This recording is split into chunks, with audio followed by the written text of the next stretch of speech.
രക്ഷിതാക്കളെ ശ്രദ്ധിക്കണം, ഇത് ആത്മാവിൻ്റെ ഭക്ഷണം നൽകിയതാണ്. ചില ഭക്ഷണങ്ങൾ അത് ശരീരത്തിന് നല്ലതാണെങ്കിലും ആത്മാവിന് വിഷമായി മാറും. അതും ശ്രദ്ധിക്കണം. നമ്മൾ ഉണ്ടാക്കി കൊണ്ടുപോയി കൊടുക്കുന്ന ചില ഭക്ഷണങ്ങൾ, നമ്മൾ നൽകുന്ന ചില ഭക്ഷണങ്ങൾ ശരീരത്തിന് നല്ലതാകും, പക്ഷെ ആത്മാവിനത് വിഷമായി മാറും. അങ്ങനെയുള്ള സമ്പാദ്യവും ഇന്ന് വർദ്ധിച്ചു വരുന്നുണ്ട്. അള്ളാഹു കാക്കട്ടെ. മക്കൾ നന്നാവണമെങ്കിൽ മക്കൾക്ക് നല്ല ഭക്ഷണം കൊടുക്കണം, ഹലാലായത് കൊടുക്കണം. ഹറാമ് കൊടുത്തിട്ട് മക്കൾ നന്നാകാൻ വേണ്ടി ദുആ ചെയ്തിട്ട് കാര്യമല്ല. യാതൊരു സ്വലാഹിയത്തും മക്കളെ കൊണ്ട് കിട്ടൂല. ഹറാമായ നിലയിൽ സമ്പാദിച്ച് അതാണ് നിന്റെ ഭാര്യയ്ക്കും മക്കൾക്കും നൽകുന്നതെങ്കിൽ ആ മക്കളെ കൊണ്ട്, കുടുംബം കൊണ്ട് സന്തോഷമുണ്ടാവില്ല. അവരിൽ നിന്ന് സ്വലാഹിയത്ത് പ്രതീക്ഷിക്കണ്ട. അത് വലിയ പ്രശ്നമാണ്. നിങ്ങളറിയോ, മഹാനായ ഹസൻ റളിയല്ലാഹു അൻഹു ചെറിയ കുട്ടിയായപ്പോൾ വിശന്നിട്ട് നിർവാഹമില്ലാതെ ഈത്തപ്പഴത്തിൻ്റെ കൂമ്പാരത്തിൽ നിന്ന് ഒരു ഈത്തപ്പഴെടുത്ത് വായയിലിട്ടു. സംഗതി അത് സക്കാത്തിൻ്റെ മുതലായിരുന്നു. സക്കാത്തിൻ്റെ മുതൽ മുത്തുനബിക്കോ അഹ്ലുബൈത്തിനോ അനുവദനീയമല്ലല്ലോ. ഹസൻ റളിയല്ലാഹു അൻഹു മുത്തുനബിയുടെ പേരക്കുട്ടിയല്ലേ, കുട്ടിക്കത് സക്കാത്തിൻ്റെ മുതലാണെന്നൊന്നും അറിയൂല. വിശന്നിട്ട് കൊടല് കരിഞ്ഞിട്ട് ഒരു ഈത്തപ്പഴെടുത്ത് വായയിലിട്ടു. ഇത് മുത്ത് റസൂൽ കാണുകയാണ്. എന്താ ഹബീബായ നബി തങ്ങൾ ചെയ്തത്? കുട്ടികളല്ലേ, സാരല്ല, കുട്ടികളാകുമ്പോൾ അങ്ങനെയൊക്കെ ഉണ്ടാവും, അതൊന്നും നമ്മൾ നോക്കിയിട്ട് കാര്യമില്ല എന്ന് പറഞ്ഞ് ഒഴിവാക്കിയോ? ഹബീബായ നബി തങ്ങൾ ചെയ്തതെന്താണെന്ന് ശ്രദ്ധിക്കണം. വേഗം ആ കുട്ടിയുടെ അടുത്തേക്ക് ചെല്ലുകയാണ്. തൻ്റെ ചൂണ്ടുവിരൽ ആ കുട്ടിയുടെ വായയിലേക്ക് പ്രവേശിപ്പിക്കുകയാണ്. വായയിലുള്ള ഈത്തപ്പഴം മാന്തിയെടുക്കുകയാണ്. എന്നിട്ട് പറഞ്ഞു, പൊന്നുമോനെ, ഇത് കഴിക്കല്ല മോനെ, ഹാദാ ഹറാമുൻ അലയ്യ വഅലൈക്, കുല്ലു മാ നബത മിനൽ ഹറാമി അന്നാറു ഔലാ ബിഹി. ഹറാമിൽ നിന്ന് മുളച്ചുണ്ടായതുകൊണ്ട് ഏറ്റവും ബന്ധപ്പെട്ടത് നരകമാണ്. ഹറാമിൽ നിന്നൊരു തുള്ളി രക്തമുണ്ടായാൽ ആ ശരീരം നരകം കൊണ്ട് ബന്ധപ്പെട്ട ശരീരമാകും. അപ്പോൾ അയാളിൽ നിന്ന് നരകത്തിലേക്ക് അടുപ്പിക്കുന്ന വിധത്തിലുള്ള പ്രവർത്തനങ്ങളെ ഉണ്ടാകൂ, അത്തരത്തിലുള്ള സ്വഭാവമേ കാണിക്കൂ. അല്ലാഹു കാത്തുരക്ഷിക്കട്ടെ. പലപ്പോഴും ഇന്ന് സമ്പാദ്യത്തിൻ്റെ വിഷയത്തിൽ നമ്മളിൽ പലരും അശ്രദ്ധരാണ്. ഹലാലും ഹറാമൊന്നും വിഷയമല്ല, എന്നിട്ട് കിട്ടിയാൽ മതി എന്നുള്ളൊരു ചിന്ത അത് വലിയ നാശങ്ങളുണ്ടാക്കും. അതുകൊണ്ട് വലിയ നാശമുണ്ടാകും. അള്ളാഹു കാത്തുരക്ഷിക്കട്ടെ. മിനെ ശ്രദ്ധിക്കണം. മനിഷ്തറാ സൗബം ബിഅശറത ദറാഹിം ഫീഹി ദിർഹമുൻ ഹറാം ലം തുഖ്ബൽ ലഹു സ്വലാത്തുൻ മാ ദാമ അലൈഹി. നമ്മളിപ്പോൾ ഒരു ഷർട്ട് ധരിച്ച് നിസ്കരിക്കുകയാണ്. ₹1 ഹറാം കലർന്ന, ഹറാമിൻ്റെ ₹1 കലർന്ന ആ ഒരു നിലയിലാണ് ഈ വസ്ത്രമുള്ളതെങ്കിൽ ഇത് ധരിച്ച് നിസ്കരിക്കുന്ന കാലത്തോളം അള്ളാഹു ആ നിസ്കാരം സ്വീകരിക്കൂല എന്ന് മുഹമ്മദ് മുസ്തഫ സല്ലല്ലാഹു അലൈഹി വസല്ലം. ₹500 കൊടുത്തൊരു ഷർട്ട് പീസ് വാങ്ങി, അതിൽ 495 ഹലാലായ പൈസ, ₹5 ഹറാമാണ്. എന്നാൽ ആ ഷർട്ട് ധരിച്ച് നിസ്കരിക്കുന്ന കാലത്തോളം നിസ്കാരം അള്ളാഹു സ്വീകരിക്കൂല. ഇത് ഗൗരവമായി നമ്മൾ കണക്കിലെടുക്കണം. മഹാനായ ഇബ്നു ഉമർ തങ്ങൾ പറയുന്നുണ്ട്, ഹബീബായ നബി തങ്ങൾ ഒരിക്കൽ പറഞ്ഞത് ഞാൻ കേട്ടതാണ്. മനിഷ്തറാ സൗബൻ ബിഅശറത ദറാഹിം, 10 ദിർഹം കൊടുത്തൊരാൾ ഒരു വസ്ത്രം വാങ്ങി, ഫീഹി ദിർഹമുൻ ഹറാം, അതിൽ 9 ഹലാലാണ്. 9 ഹലാലാണ്, 1 ഹറാമാണ്. എന്നാലും തുഖ്ബൽ ലഹു സ്വലാത്തുൻ മാ ദാമ അലൈഹി, ആ വസ്ത്രം ധരിച്ച് നിസ്കരിക്കുന്ന കാലത്തോളം അവന്റെ നിസ്കാരം അല്ലാഹു സ്വീകരിക്കുന്നതല്ല. ഇത് പറഞ്ഞിട്ട് ഇബ്നു ഉമർ തങ്ങൾ എന്ത് ചെയ്തെന്നറിയോ? സുമ്മാ ദഖല സബാബതഹു ഫീ ഉദ്നൈഹി, തന്റെ ചൂണ്ടുവിരൽ ചെവിയിലേക്ക് പ്രവേശിപ്പിച്ചു. സുമ്മ ഖാല സുമ്മതാ മാലം മസ്മഅ മിർ റസൂലില്ലാഹ്. ഈ ഹദീസ് പറഞ്ഞിട്ട് ചെവിയിലേക്ക് വിരലങ്ങ് വെച്ചിട്ട് പറഞ്ഞു, ഇതാ അള്ളാൻ്റെ റസൂലിൽ നിന്ന് ഈ ഹദീസ് ഞാൻ കേട്ടിട്ടില്ലെങ്കിൽ എൻ്റെ ചെവിയാണ്ട് പൊട്ടിപ്പോയിക്കോട്ടെ എന്ന് പറഞ്ഞാൽ അത്രയും ഉറപ്പാണ്, ഞാൻ കേട്ടിട്ട് പറയാണെന്നർത്ഥം. ഹറാമായ സമ്പാദ്യം അത് വലിയ നാശത്തിലേക്ക് നമ്മൾ എത്തിക്കും. അതാണ് ഭാര്യയ്ക്ക് കൊടുക്കുന്നതെങ്കിൽ, അതാണ് മക്കൾക്ക് കൊടുക്കുന്നതെങ്കിൽ യാതൊരു സ്വലാഹിയത്തും ഖൈറും ആ മക്കളെ കൊണ്ട്, ആ കുടുംബം കൊണ്ട് പ്രതീക്ഷിക്കേണ്ട. പടച്ച റബ്ബ് നമ്മളെ കാത്തുരക്ഷിക്കട്ടെ. ആമീൻ പറഞ്ഞേക്ക്. അള്ളാഹു കാത്തുരക്ഷിക്കട്ടെ. എൻ്റെ അക്കൗണ്ടിലേക്ക് ഹറാമിൻ്റെ 1% പോലും വരൂല എന്നുള്ള നിർബന്ധത്തോടുകൂടെ ഇന്ന് ജീവിക്കുക എന്നത് ഏറ്റവും വലിയൊരു ജിഹാദാണ്. അത് ഏറ്റവും വലിയ പ്രതിഫലാർഹമായ സംഗതിയാണ്. പലിശയൊക്കെ പല അർത്ഥത്തിലും നമ്മുടെ സമ്പാദ്യത്തിലേക്ക് കടന്നു വരുന്നൊരു കാലഘട്ടം അള്ളാഹു കാക്കട്ടെ. നിസാരമല്ലല്ലോ മുഅ്മിൻ. പരമാവധി നമ്മൾ തടഞ്ഞു വെക്കാൻ ശ്രമിക്കണം. നമ്മൾ പരമാവധി അതിനോട് വെറുപ്പ് പ്രകടിപ്പിക്കണം. പലിശയ്ക്ക് 70 ശാഖകളാണ്. അതിലേറ്റവും നിസാരമായത് ഒരാൾ തൻ്റെ സ്വന്തം ഉമ്മയുമായി ലൈംഗിക ബന്ധം പുലർത്തുന്നത് പോലെയാണെന്ന് അഷ്റഫുൽ ഖൽഖ് മുത്ത് മുഹമ്മദ് മുസ്തഫ സല്ലല്ലാഹു അലൈഹി വസല്ലം. ഇതിനേക്കാൾ ഇതിൻ്റെ ഗൗരവം പറയാൻ എന്ത് ഹദീസാണ് ഞാൻ നിങ്ങളോട് പറയേണ്ടത്? പലിശയ്ക്ക് 70 ശാഖകളാണ്. ഐസറുഹ, അതിലേറ്റവും ലഘുവായത്, നിസാരമായത് ഉമ്മയുമായി ശാരീരിക ബന്ധം പുലർത്തുന്നത് പോലെ. ചില ആളുകൾ പലപ്പോഴും പലിശയൊക്കെ സ്വീകരിക്കുമ്പോൾ പറയും, അത് ചെറിയ ശതമാനമല്ലല്ലോ, അതൊരു ചെറിയ ശതമാനമല്ലല്ലോ, അതൊന്നും ഇപ്പോൾ ഒരു വിഷയമല്ല എന്നുള്ള നിലക്ക്. എന്തെങ്കിലും ഒരു അത്യാവശ്യം ഉണ്ടെങ്കിൽ ഭാര്യയോട് പറയാണ്, നിൻ്റെ ആ മാല അങ്ങോട്ട് ഊരിയ, നിൻ്റെ ആ പാദസാനം ഇട്ട് ഊരിയ, കുറച്ച് അത്യാവശ്യമുണ്ട്, നമുക്കൊരാഴ്ച കൊണ്ടങ്ങ് എടുക്കുക. അങ്ങനെ ഇയാൾ പോയി അത് പണയപ്പെടുത്തുന്നു, കാശ് വാങ്ങുന്നു. പിന്നീട് ആ വാങ്ങിയ കാശ് കൊടുത്താൽ ആ സ്വർണം തിരിച്ചിട്ടില്ലല്ലോ. 4 പവൻ പണയം വെച്ചു. അയാളൊരു 50,000 റുപ്യ വാങ്ങി. 2 മാസം കഴിഞ്ഞു, ഇല്ല 1 കൊല്ലം കഴിഞ്ഞു, ഈ 50,000 കൊണ്ടുപോയി കൊടുത്താൽ ആ സ്വർണം തിരിച്ചിട്ടുമോ? നിങ്ങളൊരു പരിചയമില്ലാത്ത പോലെയാണ് ഇരിക്കുന്നത്. അത് തിരിച്ചിട്ടുമോ? തിരിച്ചു കിട്ടൂല. കൂട്ടിക്കൊടുക്കണം. ആ കൊടുക്കുന്നത് പലിശയാണ്. പലിശ വാങ്ങുന്ന ഹുക്കുമ തന്നെയാ, പലിശ കൊടുക്കുന്ന ഹുക്കുമ തന്നെയാണ്. പലിശ വാങ്ങലും ഒക്കെ ഒരേ ഹുക്കുമ. അള്ളാഹു തആല കാത്തുരക്ഷിക്കട്ടെ. അള്ളാഹു നമ്മളെ കാത്തുരക്ഷിക്കട്ടെ. പലിശക്കാരൻ ഖബറിൽ നിന്ന് മഹ്ശറയിലേക്കെത്താൻ 3000 കൊല്ലം വേണ്ടി വരുമെന്ന് മുഹമ്മദ് മുസ്തഫ സല്ലല്ലാഹു അലൈഹി വസല്ലം. കുടുംബസമേതം സ്വർഗത്തിലേക്ക് എന്നുള്ള വിഷയം പറയുമ്പോൾ നിങ്ങൾ എന്തിനാ മുസ്ലിയാരെ ഈ പലിശയെക്കുറിച്ച് പറയണമെന്ന് ചിന്തിക്കുന്നുണ്ടാവും. പലിശ വാങ്ങുകയും കൊടുക്കുകയും അതുമായി ബന്ധപ്പെട്ട് ജീവിക്കുകയും ചെയ്യുന്നവർക്ക് കുടുംബസമേതം എന്നല്ല ഒരു നിലക്കും സ്വർഗത്തിലേക്ക് എത്തിപ്പെടാൻ കഴിയാത്ത അവസ്ഥ വരും. അള്ളാഹു കാത്തുരക്ഷിക്കട്ടെ. ഇതൊക്കെ ഈ സമ്പാദ്യത്തിൽ ഹറാം കലർന്നാൽ അത് അവനാൻ്റെ തടിയുമായി മാത്രം ബന്ധപ്പെടുന്ന വിഷയമല്ല, അത് അവൻ്റെ കുടുംബത്തെയും ബാധിക്കുന്ന വിഷയമാണ്. പടച്ചോനെ റബ്ബ് കാക്കട്ടെ. 3000 കൊല്ലം വേണം പലിശക്കാരന് ഖബറിൽ നിന്നും മഹ്ശറയിലേക്ക് എത്താൻ. സഹാബികൾ ചോദിച്ചു, അതെന്താണ് നബിയെ കാരണം? ഹബീബായ നബി തങ്ങളുടെ മറുപടി, ലികിബരി ബത്വനിഹി, ലികിബരി ബത്വനിഹി, അവൻ്റെ വയറിൻ്റെ വലുപ്പം കൊണ്ടാണ്. തുറാമിൻ ഖാരിജിഹൽ ഹയ്യാത്തു വല്ലഖാരിബു, പുറത്തുനിന്ന് നോക്കുന്നവർക്ക് അവൻ്റെ വയറ്റിനുള്ളിൽ പാമ്പുകളെയും തേളുകളെയും കാണാമല്ലോ, അതവൻ്റെ ആമാശയത്തെയും കുടലിനെയും കുത്തി വലിക്കുമല്ലോ. സുബ്ഹാനല്ലാഹ്, ഈ വയറിൻ്റെ വലുപ്പം കൊണ്ട് ആ ഖബറിൽ നിന്നും എഴുന്നേൽക്കുമ്പോഴത്തേക്ക് അവൻ വീഴും. അവന് എഴുന്നേൽക്കാൻ കഴിയില്ല. അങ്ങനെ കഷ്ടപ്പെട്ട് ഉരുണ്ടുമറഞ്ഞ് നിരങ്ങി മഹ്ശറയിലെത്തുമ്പോഴത്തേക്ക് 3000 കൊല്ലം കഴിഞ്ഞിരിക്കും.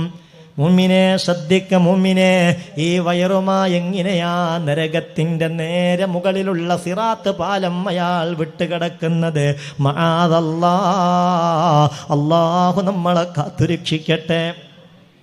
ആമീൻ പറഞ്ഞേക്കണേ. അള്ളാഹു നമ്മളെ കാത്തുരക്ഷിക്കട്ടെ. നരകത്തിൻ്റെ നേരെ മുകളിലാണ് ഈ സിറാത്ത് പാലം. പലിശക്കാരൻ്റെ വലിയ വയറുമായി എങ്ങനെയാണ് ആ പാലം വിട്ടുകിടക്കുക? അതുകൊണ്ട് മുഅ്മിനെ സാന്ദർഭികമായി ഓർമ്മപ്പെടുത്തുകയാണ്. അതിലൊക്കെ ആരെങ്കിലും പെട്ടുപോയെങ്കിൽ കഴിഞ്ഞു പോയതൊക്കെ അള്ളാഹു നമുക്ക് അവൻ്റെ വിശാലമായ റഹ്മത്ത് കൊണ്ട് മാപ്പാക്കി തരട്ടെ. അള്ളാഹു തആല നമുക്ക് മാപ്പ് നൽകട്ടെ. ഇനി അതിലൊക്കെ പെട്ടുപോയവരുണ്ടെങ്കിൽ ഒന്ന് പൂർണ്ണമായും രക്ഷപ്പെടാനുള്ള വഴി അള്ളാഹു തുറന്നു കൊടുക്കട്ടെ. കുടുങ്ങിയിട്ട് ലോൺ എടുക്കുകയും കുടുങ്ങിയിട്ട് കാശ് വാങ്ങുകയൊക്കെ ചെയ്യുന്ന ചില ആളുകളുണ്ട്. എല്ലാ പ്രയാസങ്ങളും അള്ളാഹു അവൻ്റെ വിശാലമായ റഹ്മത്ത് കൊണ്ട് തീർത്തു തന്ന് അനുഗ്രഹിക്കട്ടെ. അപ്പോൾ നമ്മളുടെ മക്കൾ, കുടുംബം നന്നാവാൻ അടിസ്ഥാനപരമായ കാര്യങ്ങളിലൊന്നാണ് സമ്പാദ്യം ഹലാലാവണം. ഹറാം കലർന്നത് ഭാര്യക്കോ മക്കൾക്കോ കൊടുത്താൽ ഒരു തരത്തിലുള്ള ഖൈറും അവരെ കൊണ്ട് ലഭിക്കില്ല. അതുകൊണ്ട് മുഅ്മിനെ, ആത്മാവിൻ്റെ ഭക്ഷണം അതാണ് ഏറ്റവും പ്രധാനപ്പെട്ടത്. ആ കാര്യത്തിൽ ശ്രദ്ധിക്കുമ്പോഴാണ് ഒരു ബാപ്പ മാതൃകായോഗ്യനായ ബാപ്പയാകുന്നത്. ആവശ്യാനുസരണമുള്ള ഉപദേശങ്ങൾ മക്കൾക്ക് നൽകിക്കൊണ്ടിരിക്കണം. മഹാനായ ലുക്മാനുൽ ഹക്കീം റളിയല്ലാഹു അൻഹുവിനെ കുറിച്ചൊക്കെ വിശുദ്ധ ഖുർആൻ പരിചയപ്പെടുത്തി പറഞ്ഞല്ലോ. തൻ്റെ മോനോട് ചെയ്യുന്നൊരു ഉപദേശം, وَإِذْ قَالَ لُقْمَانُ لِابْنِهِ وَهُوَ يَعِظُهُ يَا بُنَيَّ لَا تُشْرِكْ بِاللَّهِ إِنَّ الشِّرْكَ لَظُلْمٌ عَظِيمٌ. അവിടെ ബാപ്പ മകനെ ഉപദേശിക്കാൻ. പക്ഷെ ആ ബാപ്പയുടെ ഒരു ശൈലി കണ്ടോ നിങ്ങൾ? وَإِذْ قَالَ لُقْمَانُ لِابْنِهِ وَهُوَ يَعِظُهُ. ലുക്മാൻ ഹക്കീം റളിയല്ലാഹു അൻഹു തൻ്റെ മകന് വഅള് പറഞ്ഞു കൊടുത്തുകൊണ്ടിരിക്കവേ അദ്ദേഹം പറയുന്നു, യാ ബുനയ്യ. ആ പ്രയോഗം ശ്രദ്ധിക്കണം. യാ ബുനയ്യ, എൻ്റെ പൊന്നുമോൻ, എൻ്റെ പൊന്നുമോനെ. ആ വിളിയിൽ തന്നെ ചില ആശയങ്ങളുണ്ട്. ആ വിളിയിൽ തന്നെ പലതും പഠിക്കാനുണ്ട്. ആ മകന് തോന്നാണ് എൻ്റെ ബാപ്പ എന്നോട് സ്നേഹമുള്ളത് കൊണ്ടാണ് ഇത് പറഞ്ഞു തരുന്നത് എന്ന ആ ഒരു ആശയം ആ വിളിയിൽ തന്നെയുണ്ട്. പലപ്പോഴും നമ്മൾ മക്കളെയൊക്കെ ഉപദേശിക്കുമ്പോൾ വിപരീത ഫലം ഉണ്ടാവാനുള്ള കാരണം അതതിൻ്റെ ആ ഒരു രീതി മാറുന്നത് കൊണ്ടാണ്. അതും നമ്മൾ ശ്രദ്ധിക്കണം. യാ ബുനയ്യ, എൻ്റെ പൊന്നുമോൻ, ലാ തുശ്രിക് ബില്ലാഹ് ഇന്നശ്ശിർക ലളുൽമുൻ അളീം. പൊന്നുമോനെ, നീ അല്ലാഹുവിൽ പങ്കു ചേർക്കരുത്. ശിർക്ക് ഏറ്റവും വലിയ ളുൽമാൻ. ആകാശത്തിന് താഴെ ഭൂമിക്ക് മുകളിൽ ഏറ്റവും വലിയ ളുൽമ് ശിർക്കാ. അതുകൊണ്ട് ശിർക്കിൻ്റെ വാക്കുകളോ പ്രവർത്തനങ്ങളോ വിശ്വാസങ്ങളോ ഉണ്ടാവരുത്. പാപ്പ മകനെ ഉപദേശിച്ചു കൊടുക്കുന്നു.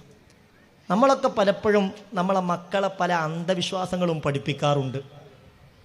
അങ്ങനെ നമ്മൾ കുറേ അന്ധവിശ്വാസങ്ങളുമായിട്ട് നടക്കുന്നു.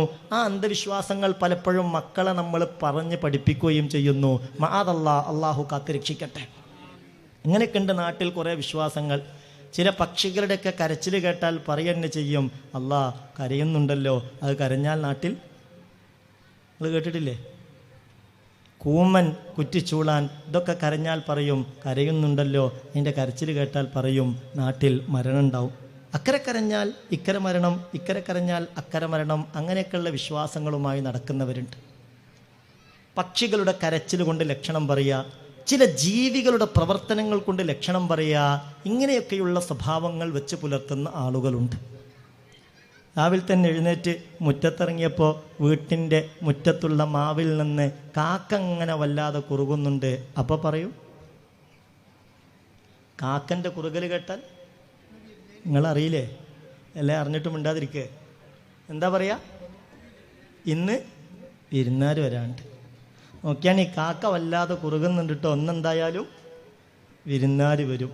എങ്ങാനും അന്ന് വല്ല വിരുന്നാരും വന്നു കഴിഞ്ഞാൽ പിന്നെ ഇനി ഖുർആൻ ഓതി പറഞ്ഞിട്ടും കാര്യമല്ല, ഹദീസ് പറഞ്ഞിട്ടും കാര്യമല്ല, കാക്ക കുറുകുമ്പോഴത്തേക്ക് ഒരുങ്ങൽ തുടങ്ങും. ഇങ്ങനെയൊക്കെയുള്ള ഒരുപാട് അന്ധവിശ്വാസങ്ങൾ. ഈ പച്ചപ്പയ്യ്, പച്ചത്തുള്ളെന്ന് പറഞ്ഞൊരു ജീവിയുണ്ട്, അതൊക്കെ ശരീരത്തിൽ വന്നിരുന്ന എന്ത് പറയും? പൈസ കിട്ടും അല്ലേ? പച്ചപ്പയ്യ എന്നല്ലേ പറയാ? നിങ്ങളൊന്ന് പറയല്ലേ?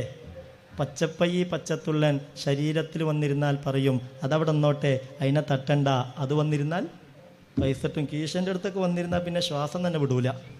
കാരണം കണ്ടു പോയാൽ കായ് പോകുമല്ലോ എന്നുള്ള ബേജാറാണ്. വല്യാപ്പയും വല്യമ്മയൊക്കെ മക്കളോട് പറയും ചെയ്യും, മക്കളെ അതവിടെ നിന്നോട്ടെ, അതിനെ തട്ടണ്ട. ഇനിയിപ്പോൾ ഇങ്ങനെയൊക്കെ വയല് കേട്ടാലും എന്നാലും അത് ശരീരത്തിൽ വന്നിരുന്നാൽ അവിടെ ഇരുന്നോട്ടെ എന്ന് വിചാരിക്കും, തട്ടിവിടൂല. ഇങ്ങനെ എന്തെല്ലാം ഖുർആനിലുണ്ടോ അങ്ങനെ? ഹദീസിലുണ്ടോ അങ്ങനെ? നബി തിരുമേനി സല്ലല്ലാഹു അലൈഹി വസല്ലം തങ്ങൾ പറഞ്ഞിട്ടുണ്ട്. ഇമാം ബുഖാരി തങ്ങൾ ഉദ്ധരിച്ച ഹദീസിൽ കാണാം, അത്വീറത്തു ശിർക്കുൻ, അത്വീറത്തു ശിർക്കുൻ, അത്വീറത്തു ശിർക്കുൻ ഖാലഹു സലാസ. പക്ഷിയുടെ കരച്ചിൽ കൊണ്ട് ലക്ഷണം പറയൽ ശിർക്കാണ്. പക്ഷിയെ പറപ്പിച്ച് ലക്ഷണം പിടിക്കൽ ശിർക്കാണ്. പക്ഷിയുടെ പ്രവർത്തനങ്ങൾ കൊണ്ട് ലക്ഷണം പറയുന്നത് ശിർക്കാണ്. ഖാലഹു സലാസ, 3 തവണ ആവർത്തിച്ച് പറഞ്ഞിട്ടുണ്ട് മുഹമ്മദ് മുസ്തഫ സല്ലല്ലാഹു അലൈഹി വസല്ലം. ഈ ഹദീസ് വിശദീകരിച്ച് ഫത്ഹുൽ ബാരിയിൽ ഇബ്നു ഹജർ തങ്ങൾ പറയുന്നുണ്ട്, ഇതൊരു പക്ഷിക്ക് മാത്രം ബാധകമല്ല, വകതിരിവില്ലാത്ത ഒരു ജീവിയുടെയും പ്രവർത്തനങ്ങൾ കൊണ്ട് ലക്ഷണം പറയാൻ പാടില്ല. ഒരു പക്ഷി എന്നുള്ളത് മാത്രമല്ല, പക്ഷിയും പെടും. പഴയ കാലത്തൊക്കെ ഈ കൈനോട്ടക്കാർ കൂട്ടിലൊരു തത്തയെയുമായി നടക്കും, കണ്ടിട്ടില്ലേ? കൂട്ടിൽ തത്തയെയുമായി നടക്കും, കുറേ ഷീറ്റുകളും ഉണ്ടാകും. എന്നിട്ട് ആരെങ്കിലും കൈ നോക്കാൻ കിട്ടിക്കഴിഞ്ഞാൽ ഈ തത്തയെ വിട്ടിട്ട് ഒരു ഷീറ്റ് എടുപ്പിക്കും, പിന്നെ അതിനനുസരിച്ച് വയല് പറയും. അതൊന്നും ഒരു നിലയിലും മുഅ്മിനീങ്ങൾക്ക് അംഗീകരിക്കാൻ പറ്റൂല.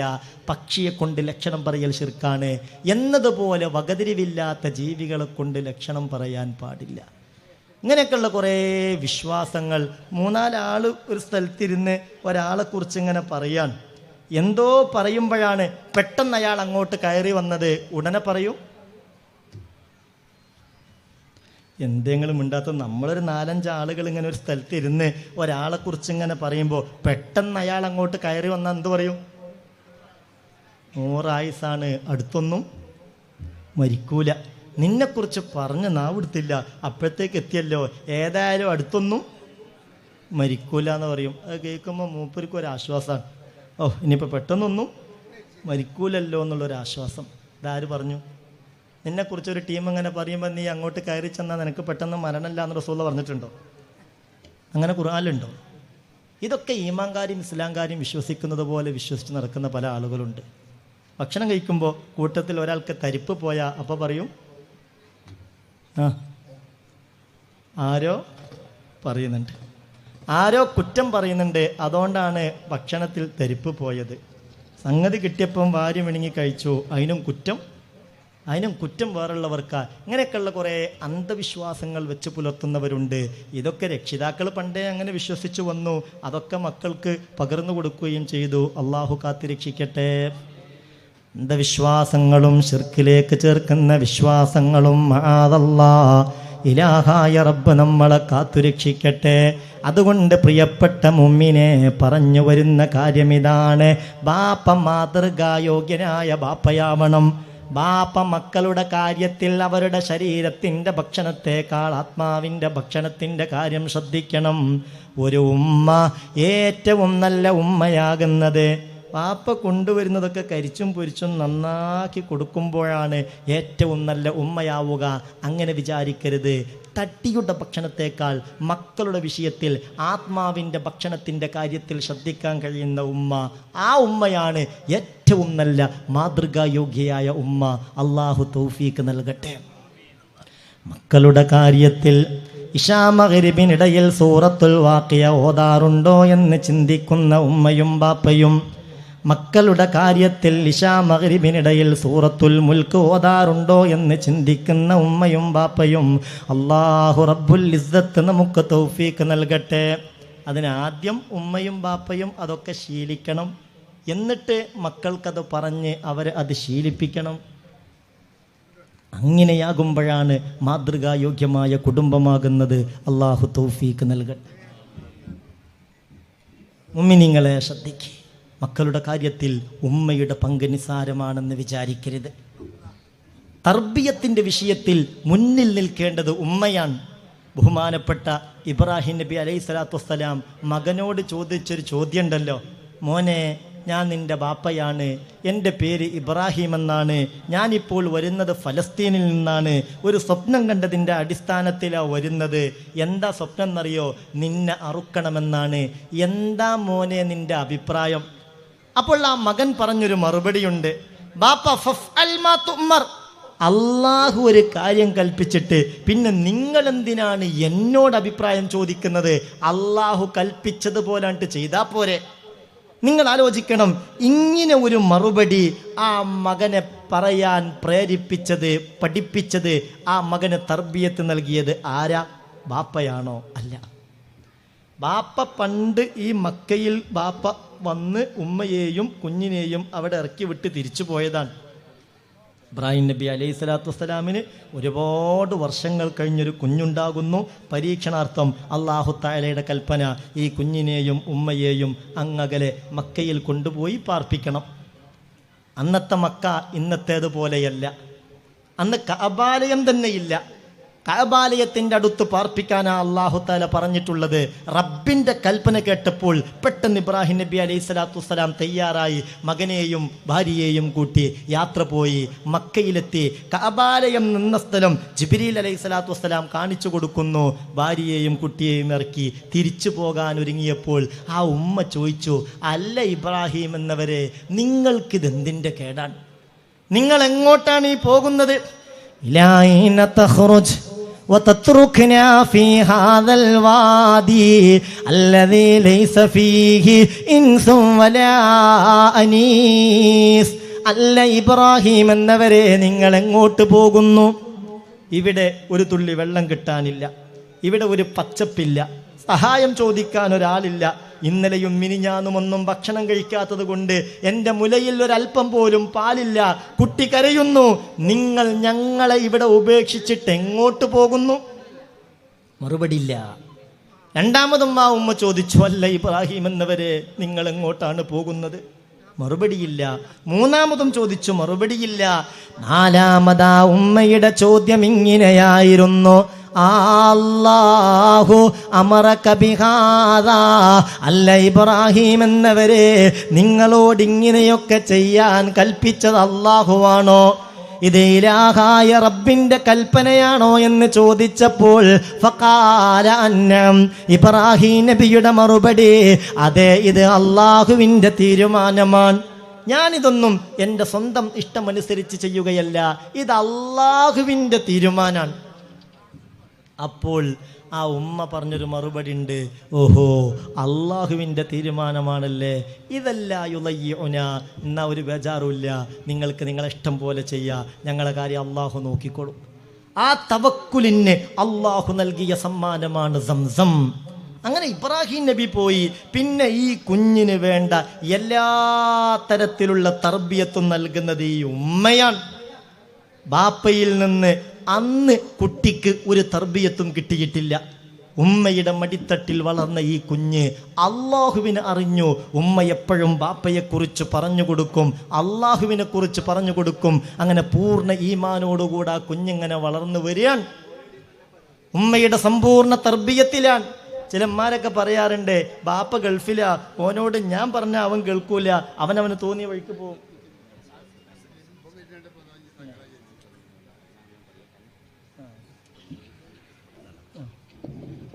സഹോദരിമാരൊന്ന് പ്രത്യേകം ശ്രദ്ധിക്കുക. നിങ്ങൾ ആ ഭാഗത്തുനിന്ന് നിങ്ങൾ സംസാരിച്ചുകൊണ്ട് അടുത്തിരിക്കുന്നവർക്കൊക്കെ വല്ലാത്ത പ്രയാസമുണ്ടെന്ന് പറയുന്നുണ്ട്. ഞാൻ നിങ്ങളോട് പറഞ്ഞല്ലോ, ഒരു പ്രാവശ്യം പറഞ്ഞല്ലോ, നിങ്ങൾ ചുണ്ടനക്കണം, ചുണ്ട് പൂട്ടിക്കളയണം. ഇപ്പോൾ ദിക്റിന് പോലെ നിങ്ങൾ ചുണ്ട് തുറക്കരുത്. ഞാൻ നിങ്ങളോട് ഒന്നുകൂടി പറയുകയാണ്, ഒരു കുട്ടിയും ഒരാളും അവിടെ നിന്ന് സംസാരിക്കരുത് എന്ന് പ്രത്യേകം ഒന്നുകൂടി ഉണർത്തുകയാണ്.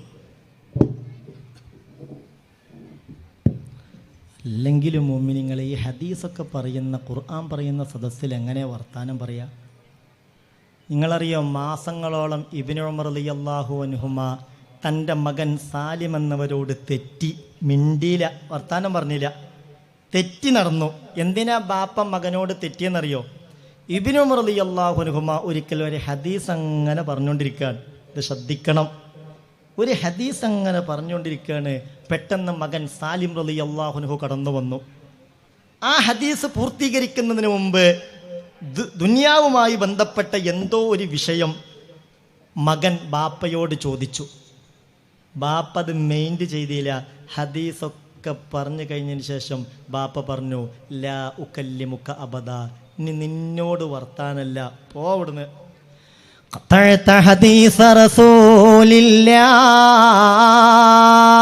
ഹബീബായ നബിയുടെ ഹദീസാ നീ മുറിച്ചു കളഞ്ഞത്. അള്ളാഹുവിന്റെ റസൂലിന്റെ ഹദീസ് പറയുമ്പോ എന്തടാ അതിനിടയിൽ വന്ന് നീ സംസാരിച്ചത്? ഇത് അനാദരവാണ്. അതുകൊണ്ട് ലാ ഉകല്ലിമുക അബദാ, പോടുന്ന്. ഇനി നിന്നോട് ഞാൻ മിണ്ടില്ല, നീ മുത്തുനബിയുടെ ഹദീസ് ശ്രദ്ധിക്കാത്തവനാണെന്ന് മഹാനായ അബ്ദുല്ലാഹിബ്നു ഉമർ റളിയല്ലാഹു അൻഹുമ. എന്താണ് പെണ്ണുങ്ങളെ അള്ളാന്റെ റസൂലിന്റെ ഹദീസും വിശുദ്ധ ഖുർആനും പറയുന്നിടത്ത് എങ്ങനെയാണ് നിങ്ങൾക്ക് വർത്താനം പറയാൻ കഴിയുന്നത്? പടച്ചോനെ, അങ്ങനെ ഉണ്ടാവരുതേ. അള്ളാഹു നമ്മളെ കാത്തിരക്ഷിക്കട്ടെ. കാര്യങ്ങളിൽ ഏറ്റവും വലിയ കാര്യം അദബാൻ. ഒരു ബാപ്പാക്ക് മകന് നൽകാൻ കഴിയുന്ന ഏറ്റവും വലിയ സംഭാവന ആ ബാപ്പ മകനെ അദബ് പഠിപ്പിക്കലാ. മാനഹലവാലിദുൻ, ഹബീബായ നബി തങ്ങൾ പറഞ്ഞിട്ടുണ്ട്, ഒരു ബാപ്പ മകന് നൽകുന്ന ഏറ്റവും വലിയ ഹദിയ, ഏറ്റവും വലിയ സമ്മാനം ആ മകനെ അദബ് പഠിപ്പിക്കലാണ്. അദബും കുരുത്തും പൊരുത്തൊന്നുമില്ലാതെ എന്തും എങ്ങനെയും എപ്പോഴും എവിടുന്നും ആവാം, അങ്ങനെ ഒരു ചിന്ത നമ്മളിൽ വളർന്നു വന്നാൽ അത് പരാജയത്തിലേക്ക് എത്താൻ കാരണമാകും. അള്ളാഹു നമ്മളെയൊക്കെ കാത്തുരക്ഷിക്കട്ടെ. അള്ളാഹു നമ്മളെ കാക്കട്ടെ. അദബും ബഹുമാനവും ഒന്നുമില്ലാത്ത ഒരു തലമുറ വളർന്നു വരുന്നത് ഖിയാമത്ത് നാളിൻ്റെ അടയാളമാണെന്ന് മുഹമ്മദ് മുസ്തഫ സല്ലല്ലാഹു അലൈഹി വസല്ലം മുത്ത് റസൂൽ പറയുന്നുണ്ട്. യഅതി അലന്നാസി സമാൻ, ഒരു കാലഘട്ടം ഇവിടെ വരാനുണ്ട്.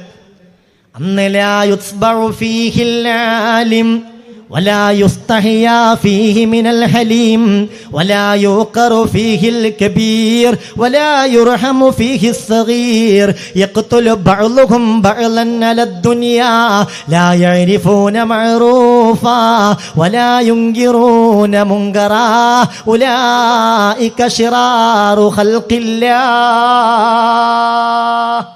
2 തവണ ഉസ്താദിന് ഇവിടെ എഴുന്നേറ്റ് പറയേണ്ടി വന്നല്ലോ, പെണ്ണുങ്ങളെ നിങ്ങൾ വർത്താനം പറയല്ലേ, അടുത്തുള്ളവരെങ്കിലും ഒന്ന് കേട്ടോട്ടെ, നിങ്ങളൊന്ന് മിണ്ടല്ലേ, ദിക്റ് പോലും ചെല്ലരുത് എന്ന് പറഞ്ഞതൊരു വർത്താനാണ്. അല്ലാഹു തആല അദബുള്ളവരിൽ നമ്മൾ പെടുത്തി തരട്ടെ. അദബില്ലാത്ത ഒരു സമൂഹം വളർന്നു വരിക എന്ന് പറഞ്ഞാൽ ഖിയാമത്ത് നാളിന്റെ അടയാളാണല്ലോ. പടച്ചോനെ, മുത്ത് റസൂൽ പറയാണ്, ലാ യഅതി അലന്നാസി സമാൻ, ഒരു കാലഘട്ടം ഇവിടെ വരാനുണ്ട്. അന്ന് ലാ യുസ്ബഉ ഫീഹിൽ ആലിം, ആലിമിന് വലിയ വിലയൊന്നും കൽപ്പിക്കൂല, ആലിമിനെ പിൻപറ്റപ്പെടുകയില്ല, ആലിമിൻ്റെ വർത്താനത്തിനൊന്നും വലിയ നിലയും വരെ ഉണ്ടാവില്ല. വലാ യുസ്തഹിയ ഫീഹി മിനൽ ഹലീം, ഞാൻ ഇങ്ങനെയൊക്കെ ചെയ്താൽ, ഞാൻ ഇങ്ങനെയൊക്കെ പറഞ്ഞാൽ അത് നാട്ടിലുള്ള മാന്യന്മാർ കാണുമല്ലോ, കേൾക്കുമല്ലോ, അറിയല്ലോ, അങ്ങനെ ഒരു ലജ്ജ അതുണ്ടാവില്ല. ഒരു ലജ്ജ ആളുകൾ അറിഞ്ഞാൽ മോശമല്ലേ, ആളുകൾ കേട്ടാൽ എന്ത് വിചാരിക്കും, അങ്ങനെ ഒരു ലജ്ജ അതുണ്ടാവില്ല. ലാ യൂഖറു ഫീഹിൽ കബീർ, അന്ന് വലിയവരെ അങ്ങനെ ബഹുമാനിക്കപ്പെടുകയൊന്നുമില്ല. വലിയവരോടുള്ളൊരു ബഹുമാനം അതൊക്കെ അന്ന് കുറയും. വലാ യുർഹമു ഫീഹി സഗീർ, ചെറിയവരോടന്ന് കാരുണ്യം കാണിക്കപ്പെടുകയില്ല. ചെറിയവരോട് കാരുണ്യം അതൊന്നും ഉണ്ടാവില്ല. ലാ യഅരിഫൂന മഅറൂഫ, ഒരു നന്മയും അറിയാത്തൊരു വിഭാഗം. വലാ യുൻകിറൂന മുൻകറ, ഒരു തിന്മയെയും വിരോധിക്കാത്തൊരു വിഭാഗം. യഖ്തുലു ബഅ്ളുഹും ബഅ്ളൻ അലദ് ദുനിയാ, ദുനിയാവിന് വേണ്ടി കലഹങ്ങളുണ്ടാക്കും, ദുനിയാവിന് വേണ്ടി തമ്മിൽ ജ്യേഷ്ഠാനുജന്മാർ പോലും, രക്തബന്ധങ്ങളുള്ളവർ പോലും തമ്മിൽ കൊല നടത്തുന്ന കാലഘട്ടം. ഉലൈക ശിറാറു ഖൽഖില്ലാഹ്, അവരാണ് അല്ലാഹുവിൻ്റെ സൃഷ്ടികളിൽ ഏറ്റവും മോശപ്പെട്ടവരെന്ന് മഹാനായ മുത്ത് മുഹമ്മദ് മുസ്തഫ സല്ലല്ലാഹു അലൈഹി വസല്ലം. അള്ളാഹു നമ്മയും നമ്മുടെ കുടുംബത്തെയും നമ്മുടെ മക്കളെയും ഒക്കെ പൂർണ്ണമായും അദബുള്ളവരിൽ ഉൾപ്പെടുത്തി അനുഗ്രഹിക്കുമാറാവട്ടെ. മുഅ്മിനീങ്ങളെ, അപ്പോൾ ഞാൻ പറഞ്ഞു വന്ന കാര്യം ബഹുമാനപ്പെട്ട ഹാജറ ബീവി റളിയല്ലാഹു അൻഹയുടെ തർബിയത്താണ്. ഇസ്മായിൽ എന്ന കുട്ടിക്ക് ബാപ്പ അള്ളാഹു ഒരു കാര്യം കൽപ്പിച്ചാൽ പിന്നെ എന്നോട് ചോദിക്കണമെന്നാണ് ഈ മകൻ്റെ ചോദ്യം. മോനെ, ഇന്നി അറാഫിൽ മനാമി അന്നി അസ്ബഹുക് ഫൻദുർ മാദാ തറ, നിന്നെ അറുക്കണമെന്ന് ഞാനൊരു സ്വപ്നം കണ്ടിരിക്കുന്നുവല്ലോ, എന്താണ് മോനെ നിന്റെ അഭിപ്രായം? അമ്പിയാക്കളുടെ സ്വപ്നം അതൊരിക്കലും പേക്കിനാവല്ല, അത് വഹിയാണ്. അങ്ങനെ ഒരു സ്വപ്നം ഞാൻ കണ്ടു, നിന്റെ അഭിപ്രായം എന്താ? അപ്പോഴാണ് മകന്റെ മറുപടി, ബാപ്പ യാ അബതിഫ് അൽമാ തുമർ, കൽപ്പിക്കപ്പെട്ട കാര്യം നിങ്ങൾക്കങ്ങ് ചെയ്താ പോരെ. അള്ളാഹു ഒരു കാര്യം കൽപ്പിച്ചാൽ പിന്നെ എന്നോട് ചോദിക്കണോ? സതജിദുനി ഇൻഷാ അല്ലാഹു മിനസ് സ്വാബിരീൻ, ഇൻഷാ അല്ലാഹ് ക്ഷമാശീലരിൽ നിങ്ങൾ എന്നെ എത്തിക്കുക തന്നെ ചെയ്യും. അർത്തോളി ബാപ്പ. അപ്പം ഇങ്ങനെ ഒരു മറുപടി ആ മകനെ പറയാൻ പ്രേരിപ്പിച്ചത് ഉമ്മയുടെ തർബിയത്താണ്. ഉമ്മമാരെ, നിങ്ങളുടെ മടിത്തട്ടാണ് ഏറ്റവും നല്ല മദ്രസ. നിങ്ങളുടെ മടിത്തട്ടാണ് ഏറ്റവും നല്ല മദ്രസ. അതുകൊണ്ട് എല്ലാ കാര്യത്തിലും ശ്രദ്ധ വേണം. വീടിൻ്റെ വിളക്കായി മാറണം. വീട് മസ്കനാവണം. മസ്കൻ എന്ന് പറഞ്ഞാൽ സമാധാനത്തിൻ്റെ കേന്ദ്രം എന്നാണ്. നമ്മുടെ വീടിന് അറബിയിൽ മസ്കൻ എന്ന് പറയും. ആ വീട് നിർമ്മിക്കാൻ ഉപയോഗിച്ച കല്ലും മണ്ണും ഇഷ്ടികയും ഒക്കെയാണ് ഈ കെട്ടിടം ഉപയോഗിക്കാനും നിർമ്മിച്ചിട്ടുള്ളത്. പക്ഷെ ഇതിനെ മസ്കൻ എന്ന് പറയൂല. മസ്കൻ എന്നാൽ സമാധാനത്തിൻ്റെ കേന്ദ്രം, ആശ്വാസത്തിൻ്റെ കേന്ദ്രം എന്നാണ് അർത്ഥം. വീട്ടിലുള്ള ഓരോരുത്തരെ കൊണ്ടും മറ്റുള്ളവർക്ക് ഈ ആശ്വാസം കിട്ടണം.